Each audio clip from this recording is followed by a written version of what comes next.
Bonjour.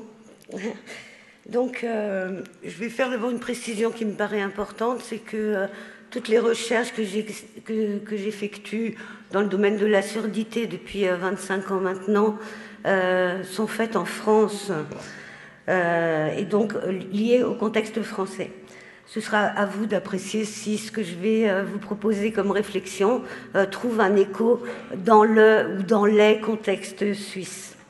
Donc, vous allez me voir faire plein de gestes, c'est pour qu'on balance les PowerPoint. Donc, non. Voilà. Donc, cette communication va s'articuler en 5 points. Tout d'abord, une introduction théorique que j'ai un peu quand même allégée, mais pour que vous puissiez apprécier mon propre point de vue et tous les outils d'analyse qui sous-tendent évidemment tout ce que je vais dire. Ensuite, une présentation des constructions idéologiques liées à la surdité. Ensuite, les représentations sociales qui découlent de ces idéologies. Et puis, on en viendra aux pratiques qu'on peut observer. J'ai focalisé un peu plus sur les enfants. Enfin, en manière de conclusion ouverte, parce qu'il n'y a pas vraiment de conclusion, et en connivence avec François Grosjean, que je remplace ici aujourd'hui, je ferai quelques notations éparses sur le droit au bilinguisme que j'ai pu mettre au pluriel. Alors, tout de suite, l'introduction, les outils, les cadrages théoriques. Tout d'abord, je travaille avec une acception large du terme bilinguisme. La définition donnée par Grosjean dès 82, ça veut dire que c'est une définition sociolinguistique qui n'est pas normative. Il ne s'agit pas de dire on maîtrise les 2 langues à des mêmes niveaux, mais de dire on utilise 2 langues dans la vie de tous les jours, soit en expression, en compréhension, à l'écrit, à l'oral, mais tout ça sans visée normative dans la pratique. Je parle des pratiques. Deuxièmement, une conception aussi très large du langage, telle qu'a pu proposer McNeill dès 1992. Donc, ça veut dire qu'on considère que participe à l'expression langagière à la fois la modalité vocale et la modalité gestuelle. La voix et le corps, tout ça ensemble fait du langage, pour les sourds comme pour les entendants. Troisièmement, une conception plus sociale que politique du contact de langue. Là aussi, j'emprunte à des chercheurs suisses, Pi et Ludi. Donc, il s'agit de considérer que le lieu du contact de langue n'est pas le territoire, mais qu'il est l'individu. Et que du coup, la personne, comme elle a en elle-même un contact de langue, de 2 ou plusieurs langues, elle va les mettre en effervescence pour finalement arriver à ce qu'on appelle les parlers bilingues, c'est-à-dire des parlers qui vont s'adapter aux situations de communication, aux interlocuteurs, etc. Donc ces 3 éléments sont en accord avec la notion qu'on utilise beaucoup, nous, de répertoire langagier. Qu'est-ce que c'est le répertoire langagier? C'est justement dans la personne l'ensemble des ressources disponibles, qu'elles soient gestuelles, qu'elles soient vocales, qu'elles soient linguistiques ou qu'elles ne soient pas linguistiques. Et c'est avec tout ça que se développent les compétences langagières et que le répertoire évolue. Donc on va tout de suite, d'entrée de jeu, toujours considérer que le répertoire est multimodal. Alors, ce répertoire multimodal, il est fait de 2 modalités, la modalité gestuelle, la modalité vocale, donc la voix, le corps, et il est fait de 2 types d'expressions, l'expression verbale, c'est-à-dire linguistique, ou l'expression non verbale, c'est-à-dire non linguistique. Donc chez les entendants, on a relativement une spécialisation des deux types d'expression, puisque la voix supporte la langue vocale et puis le corps suit avec la gestualité non verbale. Chez les sourds, les deux modalités peuvent être en tension vers le linguistique, chez les sourds et chez les entendants qui maîtrisent une langue des signes, puisque dans le cas du bilinguisme, langue vocale, langue gestuelle, eh bien, les deux modalités peuvent supporter les éléments linguistiques ou les éléments non linguistiques. Donc, il découle de ceci que les énoncés, c'est-à-dire ce qui est prononcé par les individus, sont également bilingues et multimodaux, enfin, possiblement bilingues, possiblement multimodaux. Et on va les pouvoir dire qu'ils sont en gros possiblement composés au maximum de le message vocal qui est fait de la langue française pour ce qui est de mes observations à moi, ça peut être n'importe quelle autre langue vocale, et d'onomatopée par exemple, hein, des bruitages, etc. Et le message gestuel qui est fait avec la langue des signes française en contexte français et des gestes aussi. On a donc les deux dimensions verbales et non verbales, et c'est l'ensemble de toutes ces données, de toutes ces compositions langagières qui fait sens et qui livre le message. Donc, il me paraît important de préciser tous ces aspects-là parce que ce sont mes outils d'analyse. Si vous y adhérez pas, bon ben, tant pis.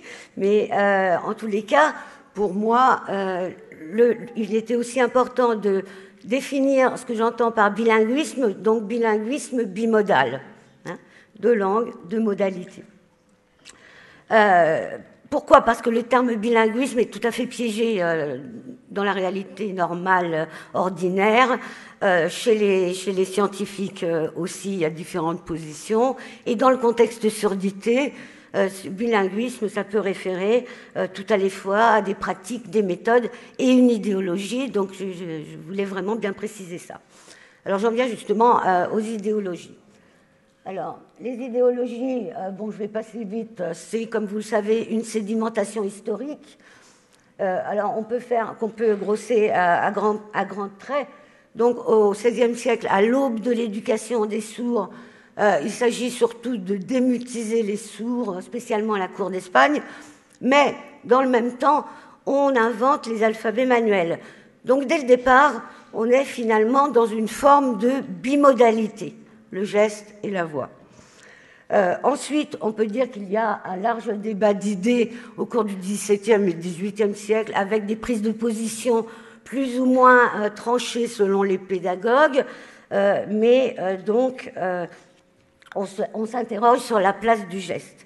Fin du XVIIIe, spécialement en France, ce débat d'idées devient une querelle, puisqu'il y a une grosse controverse entre Heinicke, un professeur allemand oraliste, et l'abbé de l'Épée, le fondateur d'une école en France qui introduit la langue des signes et les fameux gestes méthodiques. Donc la controverse se solde en 1783 par... elle donne raison à l'abbé de l'Épée et donc donne raison aux partisans de la gestualité. Mais comme vous le savez, un peu plus tard, à la fin du XXe siècle, le fameux congrès de Milan va consacrer au contraire la vocalité.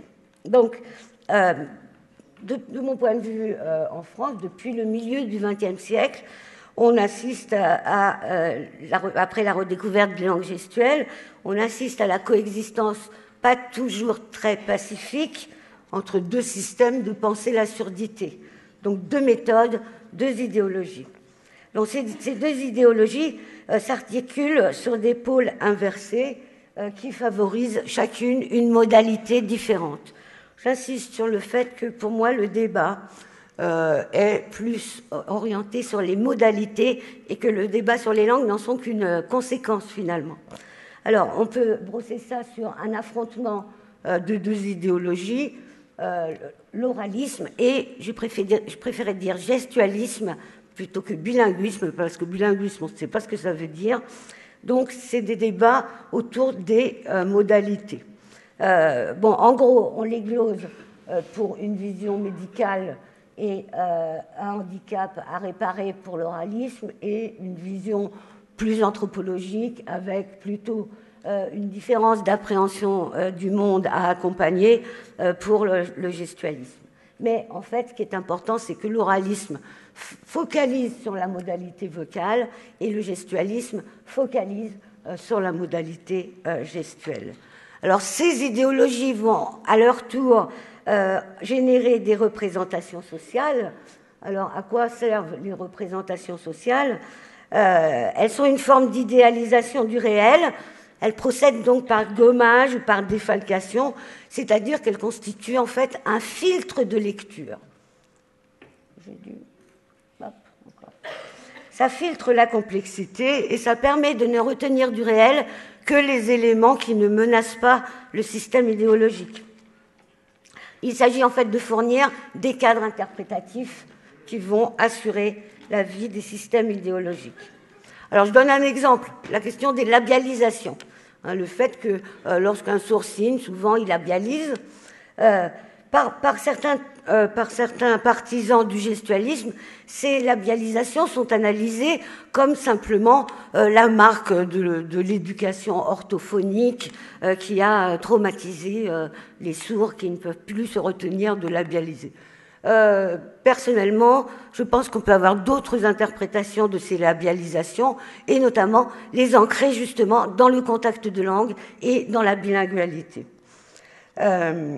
Donc, ces représentations sociales vont avoir des dimensions évaluatives, vont générer donc des attitudes contrastées, qui vont aller du pôle fascination à répulsion, ou si on veut des mots un peu moins forts, de attirance à méfiance, entre l'une ou l'autre modalité.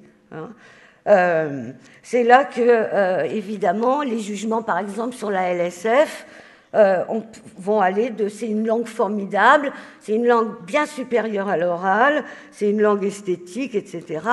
Et de l'autre côté, c'est pas une belle langue, elle est néfaste, elle empêche de parler, etc. Donc des représentations sociales contrastées qui maintiennent les idéologies contrastées. Il y a quelques 20 ans, quand j'ai commencé mes recherches, on entendait très souvent dire que la langue des signes n'était pas une langue, elle n'avait pas de grammaire, c'était même pas une langue, etc.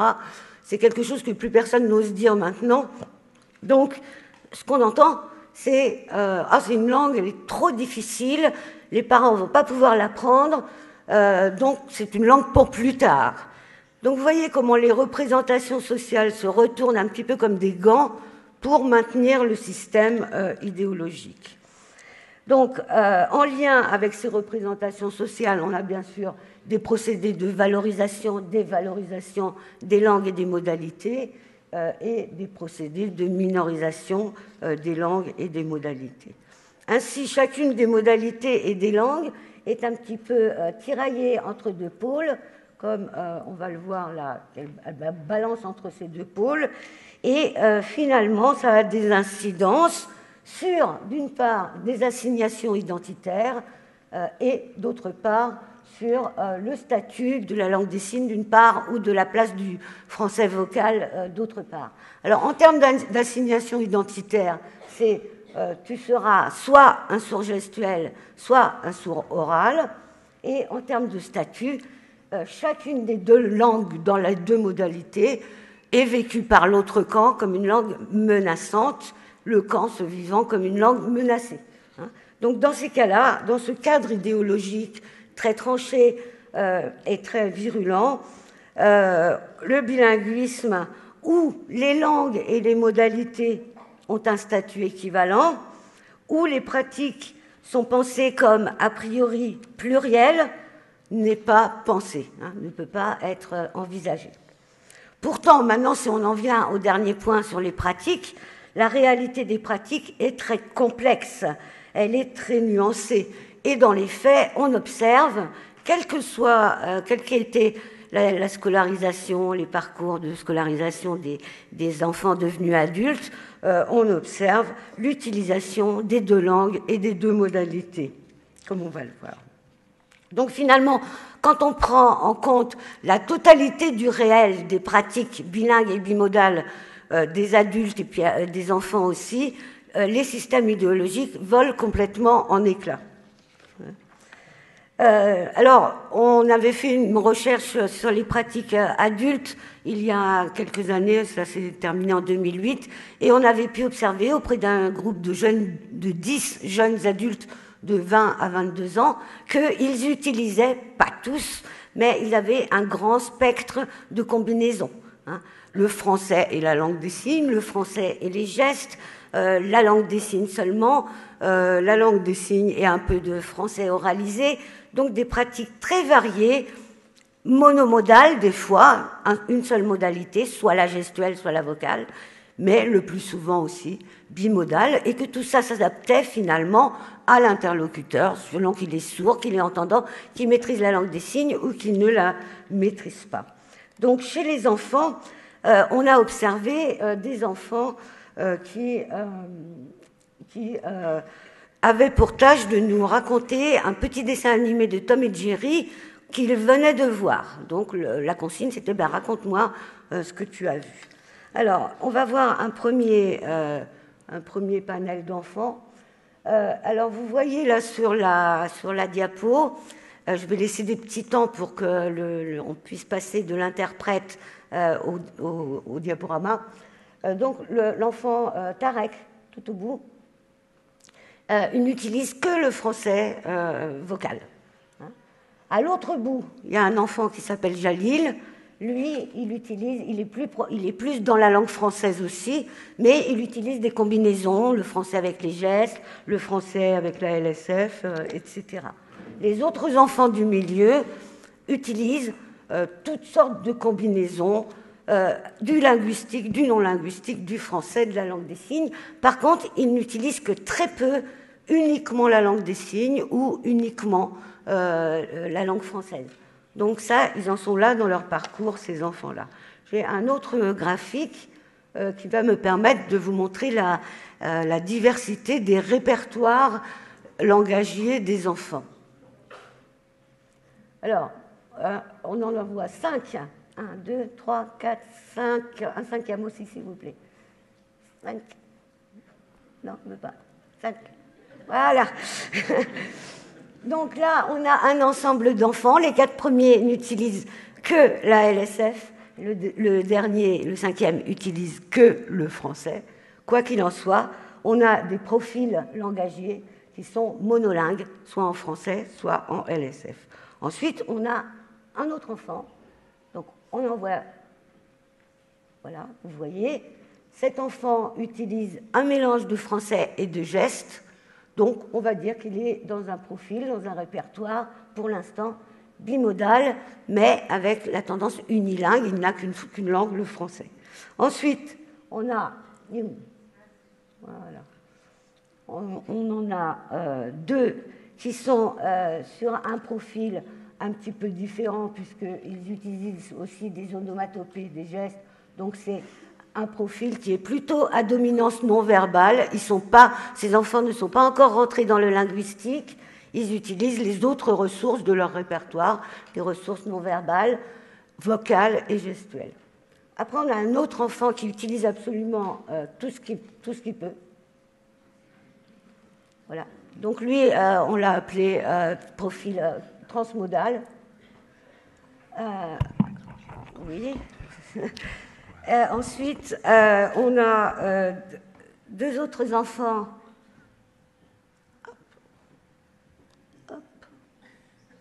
qui ont un profil à dominance linguistique et bimodal, puisqu'ils utilisent essentiellement le français et la LSF ensemble. Et puis, à la fin, on a des profils... On peut tout balancer la fin de la diapo. Voilà. Et le profil. Voilà. Un profil qu'on a appelé bilingue, faute de mieux, parce que là, les langues sont utilisées avec les différentes modalités. Alors, c'est intéressant parce que ces enfants sont effectivement scolarisés dans des CLIS, donc des classes d'intégration scolaire en France, soit des clis oralistes, soit des clis bilingues, soit des clis mixtes, c'est-à-dire où il y a les deux. Et on remarque que les pratiques langagières des enfants ne sont pas toujours coordonnées au projet qui est fait. Donc les enfants utilisent les ressources qu'ils ont en leur possession à un moment donné pour une tâche donnée. Donc on va dire que les bilinguismes des enfants s'élaborent à des rythmes avec des outils différents, ce qui nous a permis après de poser une hypothèse assez forte sur le développement langagier de l'enfant sourd dans le cadre d'un bilinguisme bimodal. Alors, donc on a la vocalité, on a la gestualité, il y a beaucoup d'études. Ça va ? Oh, mais je suis bien armée.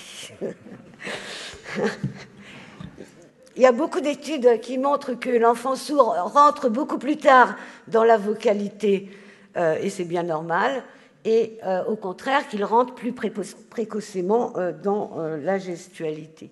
Donc en fait, toute la question va être de passer du non-verbal au verbal, et donc d'arriver pour la vocalité à la langue française et d'arriver pour la gestualité à la LSF. Donc on postule qu'il y a un tas d'éléments de compétences transitionnelles qui vont permettre d'aller donc des onomatopées vers les mots et des gestes vers les signes. Et c'est-à-dire finalement de passer de ce qu'on appelle une pensée plutôt spatiomotrice, qu'on a aussi chez les enfants entendants, bien sûr, et arriver à une pensée analytique. Bien voilà, donc l'hypothèse développementale permet finalement d'étayer quelques conclusions ouvertes, évidemment, sur quelques changements souhaitables, mais j'ai cru que, en entendant les premières introductions de ce congrès, j'ai cru qu'on était sur la même longueur d'onde. En effet, l'observation des pratiques nous amène qu'il est temps qu'un droit aux diverses formes de bilinguisme soit ouvert pour les sourds. En effet, les pratiques sont de fait bilingues et bimodales. La séparation entre sourd gestuel et sourd oral est une projection d'un regard idéologisé sur la surdité et sur les personnes sourdes qui vise à imposer des formes d'assignation identitaire. Ainsi, le refus idéologique d'une langue ou d'une autre, d'une modalité ou d'une autre, constitue un ensemble de freins au développement en privant l'enfant, certes, mais aussi peut-être en conséquence l'adulte que l'enfant va devenir, donc en le privant d'outils qui peuvent servir à sa double intégration. Intégration d'une part dans une appréhension visuelle corporelle du monde qui est plus naturelle pour les sourds, et intégration d'autre part dans une rencontre avec les logiques auditives qui constituent un chemin plus long mais réaliste. Donc tous les vecteurs d'une construction symbolique plurielle du réel, donc avec tous les outils qu'on a vus dans les deux langues, les deux modalités, doivent pouvoir être mis à disposition et l'enfant doit être accompagné pour les mobiliser au gré de ses conséquences, de ses appétences et de ses besoins. Tout ça passe par tous les maillages sociaux, la famille, l'école, les structures d'accueil, les institutions dans lesquelles, à tout moment, la personne sourde, adulte ou enfant, doit pouvoir faire le choix de son bilinguisme en recomposant son répertoire langagier au gré des situations de communication, des espaces sociaux et de sa temporalité propre. Voilà, je vous remercie.